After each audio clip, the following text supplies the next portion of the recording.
Welcome to Literacy Mindset, where education leaders from across the country share strategies for improving K-12 instruction today and preparing for the challenges of tomorrow. The stakes are high. Students are facing new academic demands, and educators are navigating an ever-changing educational landscape. Each episode, we explore the most effective literacy initiatives, innovative tools, and strategies that are reshaping education.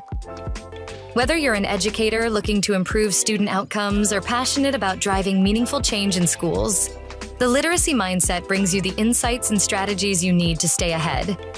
This is where education leadership meets real-world impact. Okay then, well, welcome back to another episode of the Literacy Mindset. I am so excited for my guests today. We have a long history together, and I can't believe that I have them on the show. I have a Miss Melissa Watson, Assistant Superintendent of Schools of Curriculum Instruction, and also upcoming Superintendent of Schools July 1st. So congratulations to that.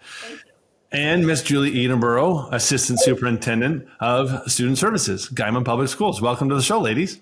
It's good to see you, Jeff.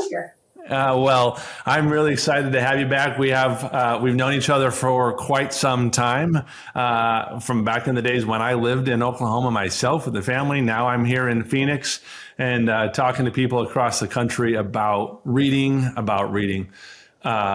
struggles, about literacy in general, and we're really, really excited to dive in. But if you wouldn't mind, just really quick, each of you give a quick introduction to who you are and what it is that you are up to in the district right now. Okay, so I'm Melissa Watson. I am currently an assistant superintendent. I will be transitioning to superintendent of schools on July 1. I'm very excited about that. I currently handle all things dealing with accreditation in the district, teacher certification, curriculum and instruction, any kind of professional development. Those are really the roles that I'm tasked with. Excellent. Okay. I'm Julie Edenborough. I was born and raised in Guymon. Melissa also graduated from Guymon High School. So we are proud alumni of Guymon Tigers. We are Love it. Born and raised in Tiger Country. I am the Assistant Superintendent of Student Services. I manage title programs, federal programs. I also take care of transportation, maintenance, not technology necessarily, but child nutrition. Okay. And take care of some of the aspects of the district that are financial in budgeting, and I take care of several reports and things that deal with personnel. But okay, excellent. We have a good split of duties and alumni of the district. So that's even that's exciting. Can you orient us a little bit to the district? For those that don't know, you sit out in the panhandle of Oklahoma, just north of Amarillo, Texas. What else can you tell us about the district? We are a large 5A district in the middle of rural farmland. Okay. And so we have big city problems, but we also have little city problems. Okay. We conflict with that regularly. Our population in our district is 82% Hispanic, okay, 12% white or Caucasian, about 2 to 3% African, Black, 1.5% Asian. I have about 1.5%, 2 or more races, and then a 0.07% American Indian, which is unusual for Oklahoma. You were mentioning sort of the unique challenges that you have in Guymon because of a diverse population that's a little bit different maybe from sister districts close by. And that I think that helps orient the audience to just some of the challenges that we'll probably talk about over the next little bit. Okay, so let's start down the literacy path. Both of you have a background in reading or elementary education. Julie as a reading specialist in particular. What is it about reading that is so challenging these days, and kind of this movement to the science of reading What do you think about it? How do you reflect on that, knowing that you've probably been doing science of reading for your entire career? Well, so I didn't teach elementary reading. I am a K-12 reading specialist, but I always concentrated at secondary level. Primarily in my reading career, I was at the junior high. Got it. And what I saw at the junior high was that students that were 2 or more grade levels below their peers had self-tracked themselves many times to be unsuccessful students. Right. Based on their self-esteem that was actually associated and tied to the ability to read. I worked really hard to tie good self-esteem into any success like the junior high students had, because if they were poor readers, then they didn't have the self-esteem to succeeding in many areas of their academic career or their athletics. And it really poured over into many areas outside of education. Right. That ability to read is extremely important for students' well-being. So you've seen the associated benefits of reading success spill over into almost any other section of a student's life. Mm-hmm. Even toward athletics. Interesting. An ability to just perform and not feel like a failure. There's probably something about their confidence. Yep. Yeah. Success. Got it. Begets success. Okay, Melissa, for you as an elementary school teacher, teaching foundational skills, so much of the science of reading sometimes gets pointed right over to phonics or other parts of the foundational skills.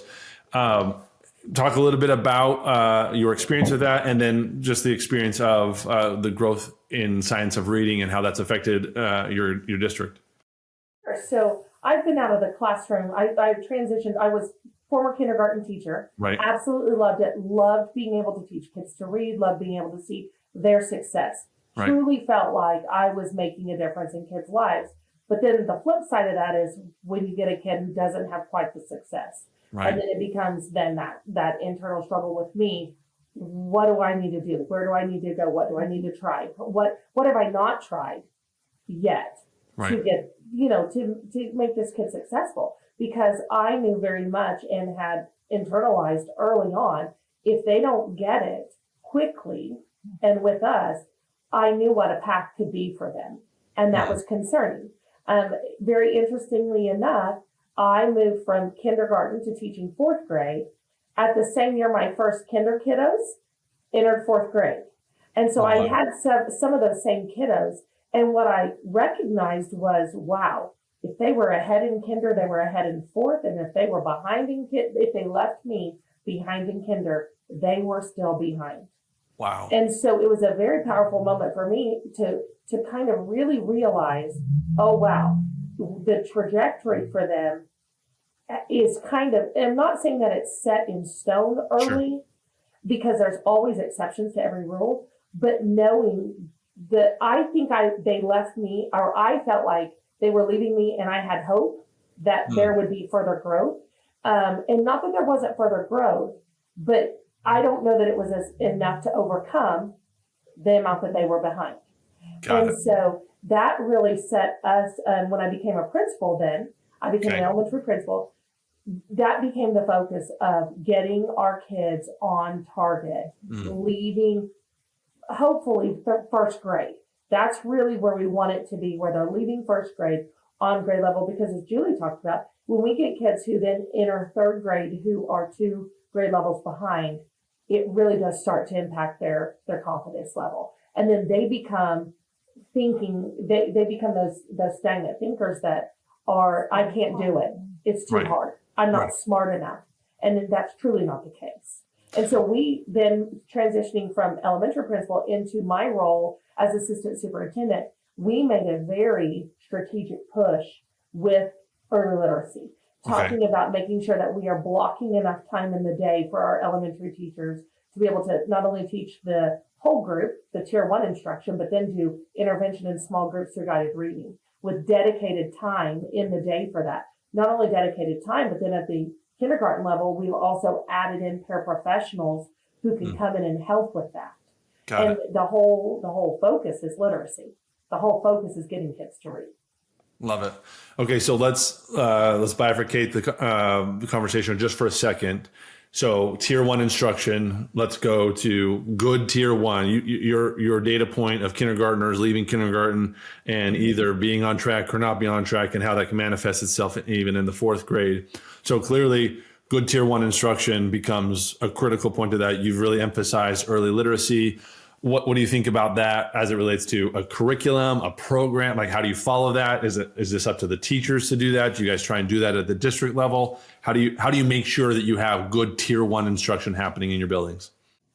So I think a lot of the burden of that falls on our principals and our instructional coaches. Okay. That when they're going in to watch, so we set the curriculum as a district. Now, teachers have input, principals have input. It's not a decision that is made at the top tier and then forced down. It actually is very much made collaboratively. And at that level, we let the teachers decide as a group, what curriculum do you think would be best for you? And so that is what we use for tier 1. And then for tier 2, they very much also had that same approach in deciding on what they want to utilize for that guided reading component, and making sure that we have the right time in place, but also have the right materials in place, and that the teachers are trained in how to provide that instruction. But we live in the middle of nowhere, in the middle of the Oklahoma Panhandle. It is not sparsely populated, so we struggle to find good, highly qualified teachers. Sure. And we're at the point in the teacher shortage that we're hiring people who are not certified, or who are emergency certified and are coming in who have not had any kind of basis in reading training. And so because of that, we have made a concerted effort. The state of Oklahoma itself made a concerted effort to push science of reading, where teachers could do letters training. And we had lots of teachers who did that. But then we have found that as people transition or we hire on new people, that training has not been, a 2-year process of that letters training is just not doable when we've got people who are going to start teaching reading. They've got to know, they've got to understand that whole process. And so we've actually partnered with Mindplay to go through their Mindplay comprehensive reading program for educators. And that becomes a requirement of our new teachers, so that they understand that science of reading background if they did not get it in college. We've actually used it with people who have had it in college, and it's just a refresher course. Got it. So whether or not it's choosing the curriculum at the district level, then giving the teachers and principals autonomy to kind of make it their own at the building level, and also providing the right level of support for teachers to get them the instructional help that they need about what is the science of reading, how do you teach foundational skills, and whether or not you use letters or Mindplay's comprehensive reading course, something to make sure that you have aided and helped these teachers make sure that they know how to teach that. Okay, so that's how you focus on good tier 1, right? Now, then there's another thing. Even when you have good tier 1 in place, whether it's because of transient populations or just different pace of play, right? We all love for things to happen in the same school year with the same cohort of students that goes through our class, but it doesn't always happen that way, as you identified. So how do you set up and identify the right level of intervention so that it is structured in such a high quality way that maybe you have the opportunity to take that kindergartner that isn't on level, but maybe is by the time she gets to 4th grade? So we really have a lot of intervention that is in place and built in. So when we're doing our benchmark testing and when we're doing our progress monitoring, teachers are utilizing that data which teachers are providing tier 2 intervention for every kid in their class, whether that be enrichment for the kiddos who come in already knowing how to read, they know other letters and sounds, they're ready to start, or whether that be, we get kids all the time who've not been in school at all. They come from countries, they just arrived in the United States, and they've never even seen a school, much less been inside one to learn. Right. And so that ends up in every single classroom just about. And so our teachers provide through guided reading their tier 2 instruction every single day, whether that be enrichment or they're actually providing intervention. And we base what they're doing in the classroom off of the progress monitoring. But then if we have those kiddos who really need more support, we do weekly common planning meetings, and in that time they're talking about the data, they're talking about the kids, and does this child need more than what I can provide in my classroom? And if the answer to that is yes, then we do have both Title III teachers or Title I teachers that they handle and take on some of that intervention on behalf of that student as well. It has been an interesting shift because I would say, kind of when I started teaching 21 years ago, there was very much the idea that if among teachers, that if a child left their classroom to go to Title I or to go to Title III, that's not my problem. That's that teacher's responsibility. And we have worked very hard as a district that every kid is all of our responsibility. Right. That just we are working as a team to provide the intervention that student needs, and really to get down to the nitty gritty of every single kid of what they need. So if we can meet what they need in the classroom, great. If we can't, then they may see a Title I or a Title III teacher. But on top of that, we've adopted technology programs to aid in that as well. We have, as a district, spent money on programs to provide remediation or enrichment in those literacy skills so that kids have that as an additional help. Got it.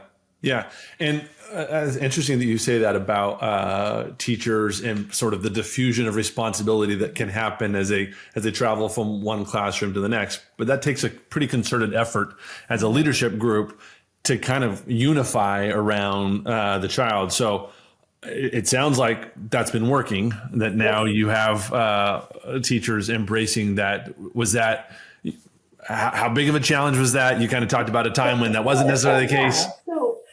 I wanted to just reiterate or piggyback off of Melissa's statement too, and say that in my experience in the junior high classroom, when I was given the opportunity, and I took it wholeheartedly, a 5-day course of Literacy First, which Literacy First provided us tools to assess phonemes and phonics and fluency and all of the different assessments that I was never had available to me as a junior high reader. Right, as a junior high teacher, right. But what I found was this student has all the phonetic sounds but 3. And so junior high students maybe don't need the whole gamut of instruction. They just needed a concentrated, just this A. We have taken that then to the lower level students and said, we may have one, Julie Edenborough may only need the A sound. She's got it. She's flowing. She's flourishing. But if we miss the fact that there's a gap there, then that gap never gets closed. And so we're looking for gaps even in our highest level readers to our lowest level readers, so that we don't leave a high level reader with a single hole in their foundation.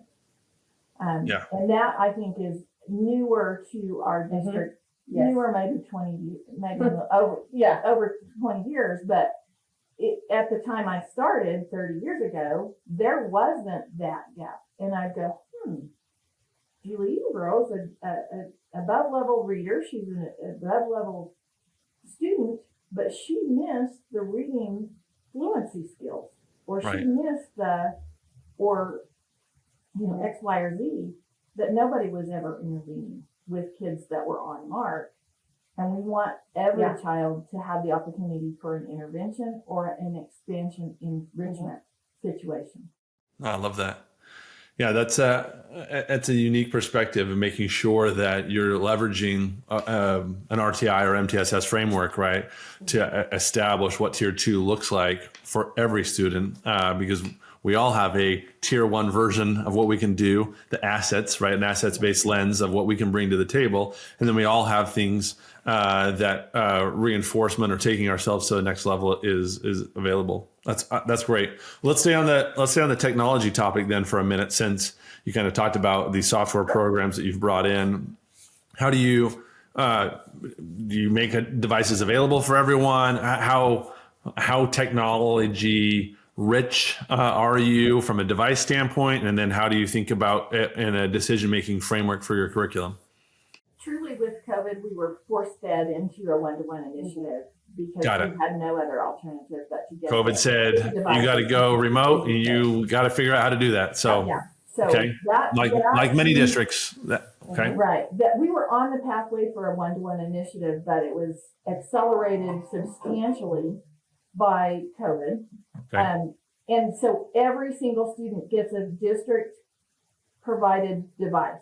Okay. They may not take them home at the little ages unless we know there's going to be a snow day or something, just for the protections of the students and to not have unsupervised technology out in there.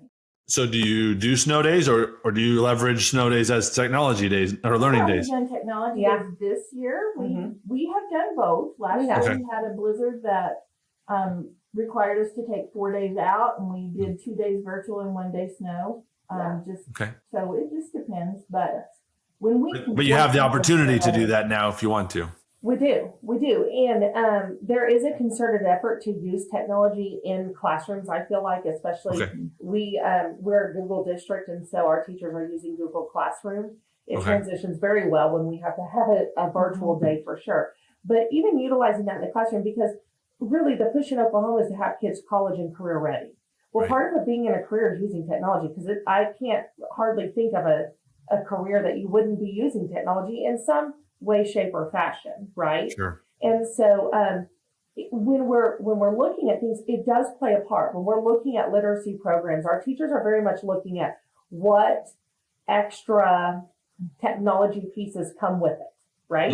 And how easy those are to use. And so that does definitely drive decisions. We're in the midst of a bond issue. Part of that bond issue was technology funds, because we understand teachers need. Got to keep providing it. Yeah, we got to keep providing it because teachers utilize that and they rely on it. And that becomes very much apparent when the electricity goes out and no devices are available. that is almost like a culture shock every single time it happens. Right.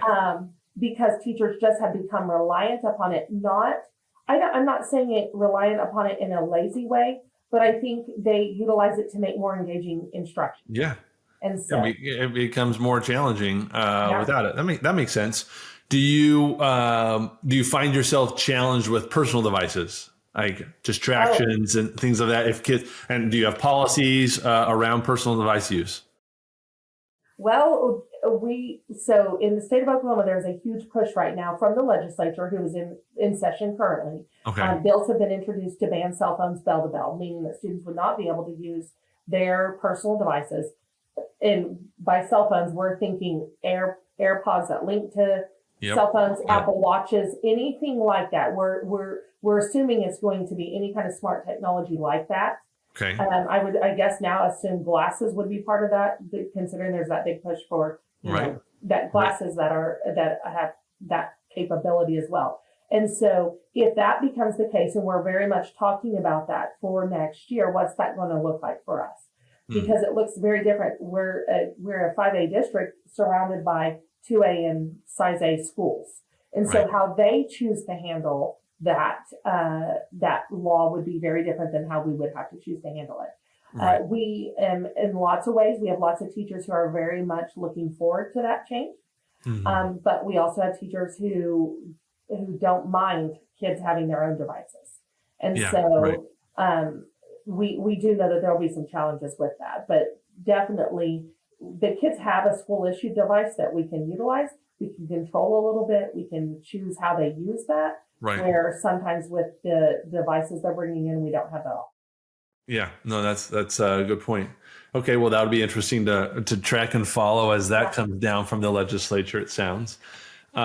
Maybe let's stay on a similar thread that's a bit of a hot topic today, and that's artificial intelligence and the good old Chat GPT and its influence on writing and essay development. And have you guys thought about, have you implemented a formal policy on it? Are you letting what's happening organically in the district right now? How do you guys think about AI today? I will just reiterate reiterate or talk about the fact that President's Day, we had teacher training, and the topic of the training was utilizing AI to increase depth of knowledge questioning Okay. aligned to your standards, Mm. and how to use that asset as a teacher to take a low-level question Right. and put that into ChatGPT and say, develop this question into a DOK3. And the teachers automatically would have a newly generated question that would take the students up in the rigor and thinking processes. And so that's a huge benefit.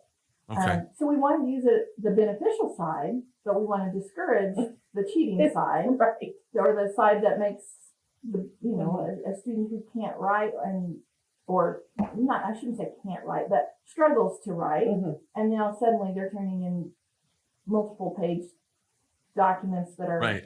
fluent With and words that they likely haven't And encountered.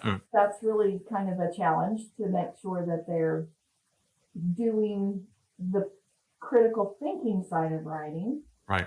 that's mandatory for development. Right. So policy wise, you're embracing it at the teacher level. You're saying, hey, let's even do some instructional days of PD on it so that we can help the teachers become more efficient with it. And then at the student level, some degree of discouragement. Hey, don't want to use this. And that happens maybe a little bit different at each building with each teacher on how they might choose to discourage it. There's no formal district policy on its use. We do have a district policy, but it basically says that it discourages the use of AI for cheating. Don't cheat with it. Right. It's pretty generic in the way it's worded.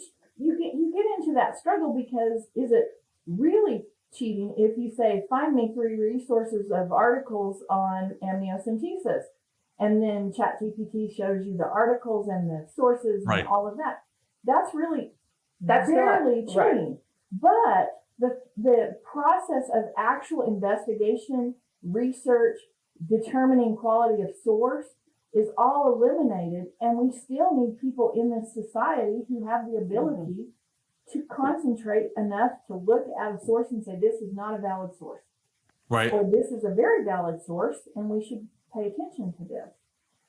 No different. In the early days, we didn't allow Wikipedia to be something that you could even come close to citing as a source. Yeah. And over time, it's becoming a little bit more relevant, and there's different ways that you might have to think critically about it. I understand, and I appreciate that perspective. It's not clear cut right now, and you as leaders of a district have to kind of navigate the waters of like, okay, there can't be one clear cut policy that makes this make sense for everybody. So I love establishing a framework.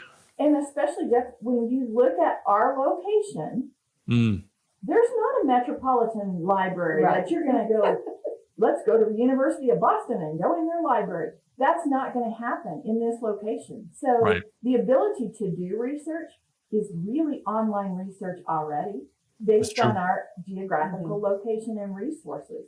So there's got to be a very fine line between teaching kids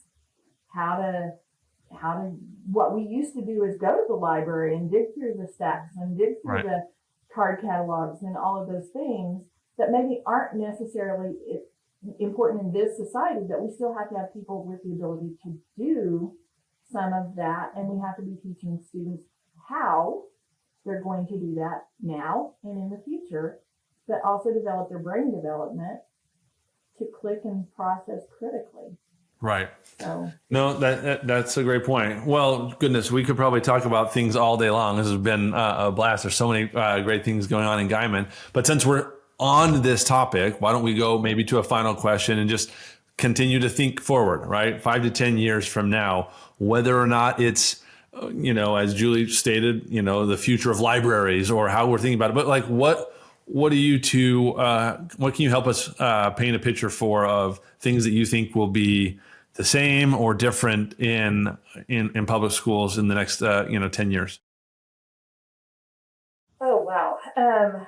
I feel like in public schools, things that will be the same, I think we will still see technology. I do believe it will be different. I think there will actually be less reliance on technology. I think we sort of discovered, or I feel like we discovered during COVID, that kids truly don't learn on a device. They do work on a device. Right. So it does serve a purpose, and they can do research on a device. They're not learning from that device. They're learning from a teacher. Sure. I feel like one of the things that may be very different, and I think this depends on whatever state you're in, about how vouchers and private school financing will affect public schools. That's a good And point. what that will look like in the future, and whether or not it becomes that public schools are the last option rather than being the first option because they're the best. I think that could very well in the next 5 to 10 years come up. And what that looks like, I honestly don't know, because it all depends on the laws being passed in whatever state that you're in. Yeah. But I see that as being a very real challenge that it's hard to plan for because you don't know exactly how it will affect. No, that's a great point. So I would add to that just a little bit, because we have very similar views, but we also have different experiences. And so I have a nephew who's 40 who has worked with Google in corporate Google. Okay. And when he was in high school, he told me there would be a day where we did not use money, that there would be no money, that money would no longer be needed to buy a refrigerator. And I had no concept of what he was even talking about, which now I know is probably Bitcoin or whatever. But where that was in his head was not anywhere I had ever been exposed to. Fair. So the future is going to hold things that we have no concept of, because we're nomads in a limited to our current experiences only. Right. So there's going to be things there that are, and obviously AI is an example of that if you look there. But I want to reiterate Melissa's ideas of vouchers and school choice being, that is a misnomer. It's not school choice for parents, it's school's choice for students, because that's what private schools have, the choice of who they'll educate. Public education is here for every student, and we're going to continue to be that powerhouse to try to keep all students having the ability to learn and grow and be successful and pursue their dreams.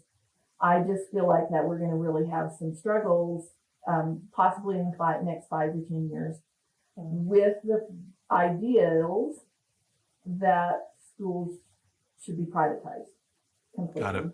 Because I think we see a clientele of students who would not have a choice for any private education or any, they rely on our system. And I think Julie, when she mentioned that, we probably have a different viewpoint than a lot of people because of the fact we see so many kids that come into our district that are either new to country or, I mean, when we, extreme poverty, and when we say we have kids who don't know what a school is, we're not kidding about that. They have come from, could have been from very rural area in Guatemala that there wasn't a school at all. For those kids, we provide such a light, like a lighthouse for them. We become a beacon of them being able to, and their parents are so supportive of us educating their kids because they want better for them. And it really does become this call that it's what schools have been about forever since they were, since schools were created. It was to educate people. And that's really what will continue to be. That will never change. Schools will continue to educate kids. And we're sort of, I feel like sometimes in a different position to recognize that because of our clientele that we see. But that is also, it weighs more on you when you see kids who wouldn't have an opportunity otherwise, that we can provide that for them. We want to make sure we're providing the very best we can. Which we have, I just have one short example that we have lots of social programs that come together at Christmas time to provide for the neediest of families. And we, as an educational platform, kind of try to network that and keep the system not giving, all the presents to one family, making sure that every family that needs food or whatever, there's things like that. We have, and every school probably has similar situations that when a student looks at you and says, you know, my biggest Christmas wish is my own hairbrush. Mm. I would love my own hairbrush. That's humbling because as an educator, we also have the opportunity for some entitlement that we were given blessings beyond measure, and we are working for students who their biggest dream is their own hairbrush. Changes you. We have to keep doing what we're doing because every child deserves to have the dream.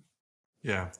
Well, that's a vision of the future that I hope everybody can get behind, because it's beautiful. I think the service that public schools in the United States of America does for families is unprecedented, frankly, across the world. And here's to hoping that we can continue that. Thank you so much, ladies, for joining the show today. I hope we get a chance to do it again. Thanks, Jeff. Thanks for tuning in. If you found today's conversation insightful, be sure to subscribe to Literacy Mindset. You can also follow us on LinkedIn and YouTube for updates, resources, and to join the conversation. Have a topic you'd like us to explore? Let us know. We'd love to hear from you. Until next time.